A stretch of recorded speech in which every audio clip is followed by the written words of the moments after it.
Hello. So sorry that we missed this last week. As you can see, I still have a little bit of a frog in my voice. I lost my voice, and we had some technical issues last week. I had the whole thing recorded for you about what do you do if you attach to a person and for some reason it cut off early. So um, we're just going to get right into it. This will be short. We'll talk about it a little bit more later. The trick with this is finding somebody that has this kind of issue. So I hope this will help. If you want more clarification, we can go to that. But let me share my screen, and here we go. I'll share screen, and it should be. Let's see if it'll share screen. Allow to share screen. And share the screen. There we go. All right. So we're going to go here to Familysearch. We have this Peter Johansson, and you will often find that you've got some research helps over here, some records. And what you might find sometimes is when you click on a record, and I'm clicking on Hans Peter Johansson, and you might think, well, why are you doing it? You only have Peter Johansson here. I've done a little bit more research using an ancestry tree. So I know more about him, and I know his full name actually is Hans Peter Johansson. And I do know that his father is Johan Larsson and his mother's Inger Margrethe Olsen. I want to point something out here. So the event took place at this Nora Asmundrup, Holbæk, Denmark. One thing you need to remember about a lot of places, particularly in Denmark, you might find this in Croatia, any places, Norway, there's a lot, but you may have boundary changes. If you're a member of the church, you understand that we have ward boundary changes and stake boundary changes. And so where you might expect someone to be, the event may have happened somewhere else. So I did a little search for this Nora Asmundrup because I have the birth is in Svenninge in Holbæk, and you can see there's Holbæk there. So Holbæk matches, but this Tusa is actually a court area, and then this is the parish. So anyway, I did a little search, and you can see that here's Svenninge down here, and here's Nora Asmundrup up here. And it looked to be, it's a 27 kilometers. It's that far away. But when I did the research, I actually discovered, and I used the Familysearch wiki, which, let's see if we have that open here, somewhere here. Oh, shoot, I just closed it.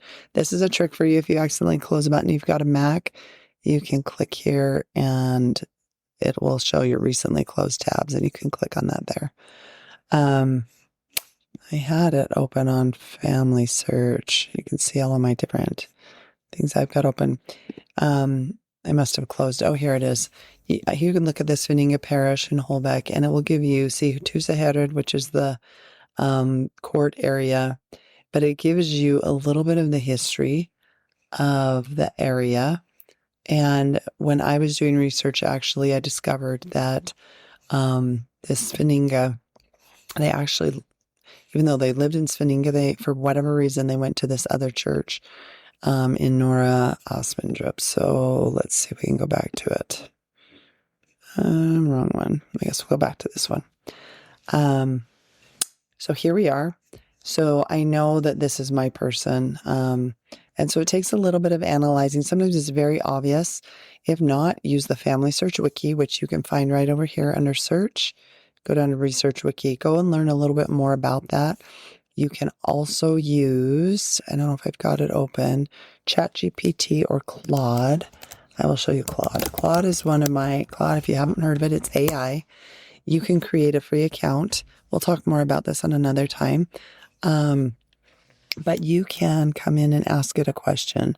So you can ask it to tell me about Svenninge, I think that's how it's spelled, Svenninge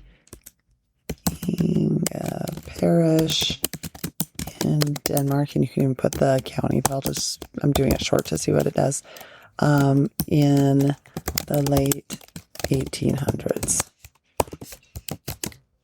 And then you just say search, or click search, enter. So it's searching the web. It basically becomes your research assistant.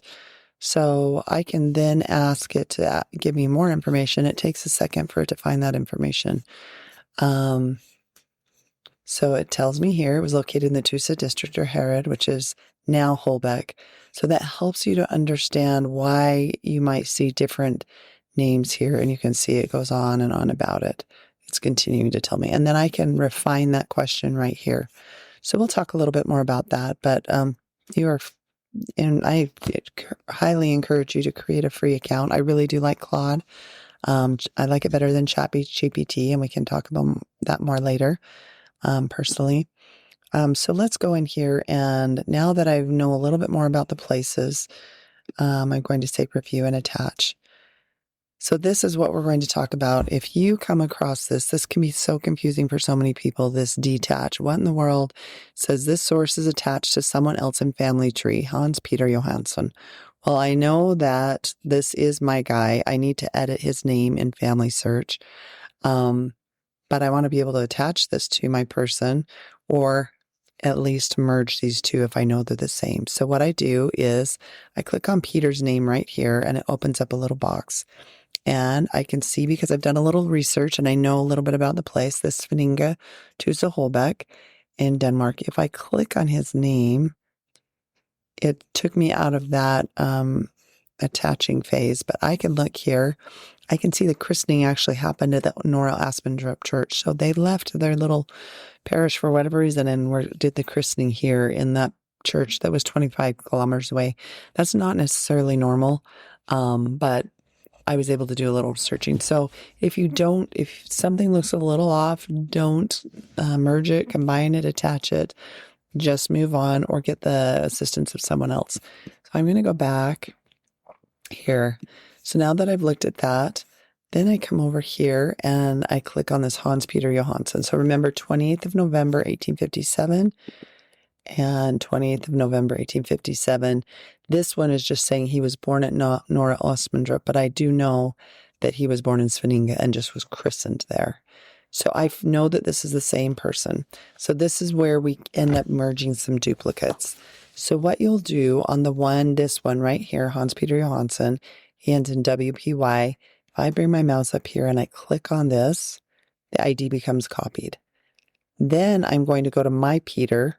This is the one that's in family tree. And I'm going to click on his name. And then I click on person. I'm going to go to his person. So now I'm at his page. I've copied to the clipboard. Can't see it, but if I paste, it will paste it, the duplicate.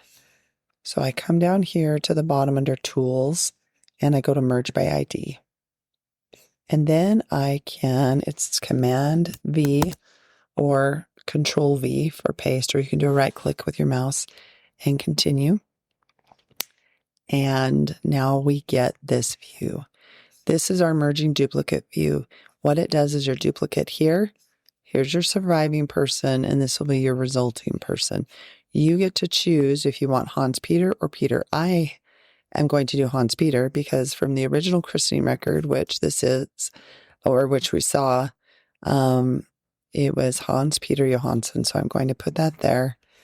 And this birth is more standardized, 28 November 1857. Anytime you see caps like this or it's abbreviated, make sure you spell it out. So it allows me to do that. The one thing that I don't like, actually, as I did that is, oh no, I do like this. This one did say he was born at the church that he was christened at. This is where he's christened. This is where he's born. Generally, you'll have them born and christened in the same parish. For whatever reason, this family didn't do that.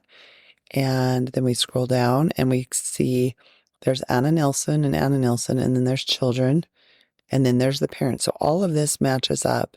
So I feel very comfortable that this is mine. You can also group by relationships, and sometimes this changes. It usually will, if you've got multiple parents, that's generally what that will benefit you for. But we'll scroll down and you can see all of these sources, including this one, now will be in our final resulting person. And you can see that this was the old ID number, it ends in WPY. This surviving person ends up being this one that ends in CX3. And so I will merge this together. And then I give a reason. So I will say the first and last name did not exactly match. So, but the birthplace matched and the date. Actually, Christine place and date matched. We had a little bit off on that one. Parents matched, spouses matched, and it doesn't give anything for siblings. So we will just say submit. And that shows that you gave some thought. You weren't just willy-nilly merging it. So now that we've merged that, if I go to the sources, it should have that record for it. It does right here. There's this church record is now brought over. That's his original christening record. And if we look at it, I always recommend looking at the original document. If we go look at it, let me scroll in. You will see there's Hans Peter Jensen. And if you look over here, I believe that's the one. Let's see. There could be more than one. Oh, ours is Hans Peter Johansson. So that's another thing. I should have brought my water in. Excuse me. Hans Peter Johansson. So that's a rookie mistake. We look right here and you can see that he was born at Svenninga, but he was christened at Norra Asmundrup. So that's why it's so important to look at the original records to see what you can find. So he's christened, dopt is christened. So he's born on the 28th of November. Pardon me. And then he was christened on the 10th of January. And you can look at the top, there's usually a column, and this is the christening date. Excuse me, I apologize. I'm trying to help get this out. So now we know that that is him. And so now that that's been merged, that record is attached. And we don't have that duplicate. I think I have a cough drop. I apologize. Actually, I have a mint, so that will do. I do want to show you one more instance of merging a duplicate. Let's see if I've got it open here. Well, this isn't, we'll see. We're going to refresh this one and see if it shows up. That one should now disappear. Now you can see that that disappeared because now he's Hans Peter Johansson. The one that was just Peter is gone. So sorry. So I'm going to close that out. And I have one more I wanted to show you. If I... Sorry, I can stop coughing. All right, we've got this Johan Larsson. He's related to this family. He's Hans Peter Johansson is his son. So sorry. If we come back up here, it says there's a possible duplicate. Remember, before you look at it, look at everything that's on this page. And look, he's married to Inger Marie. These are his children. And even on the children, I will click through and I look at every single one. And most of these say born at Norra Asmundrup. So what I know now from looking at the original record, I would verify that. There's a chance that these earlier ones were born there. And then maybe the rest were in Svenninga. But I would try and make that accurate once I've looked at the original records. Okay, so I've got a few records here I can attach, but I would like to resolve a duplicate. You can see I don't have very much information here. I just have 1825. If I click on the sources, I can see where those came from. I can click on this and see if maybe it was indexed. And it doesn't say, it just says a birth year. And that was estimated based on his age. So, but I can look, if I look back at, let's look at this again. If I look at this 1855 census, let's just see where he's living. So it's saying the census, he's living in this Norra Asmundrup. And it may be, let's just click on it and look at it. We go in, sometimes it will tell us on the side or at the top if it's a different farm. This one, I'm not seeing it here. If we find him, here's Johan Larsson and Inger Margrethe Olsdotter, and you've got two of their kids. And this is the Danish census. If we go back, we can use these little arrows on each side and I can go back and I will just look at the top. This is page 13. And I will just look to see if there's any notations about which little town they're living in. Or I can scroll down here at the bottom and see if I can find the beginning of the book. It looks like I'd be best to just go back page by page. So for the sake of time, we're not going to do that right now. But I look for those clues. Where could he have possibly been born? But I know he's living in that parish area. So let's see if we can go back.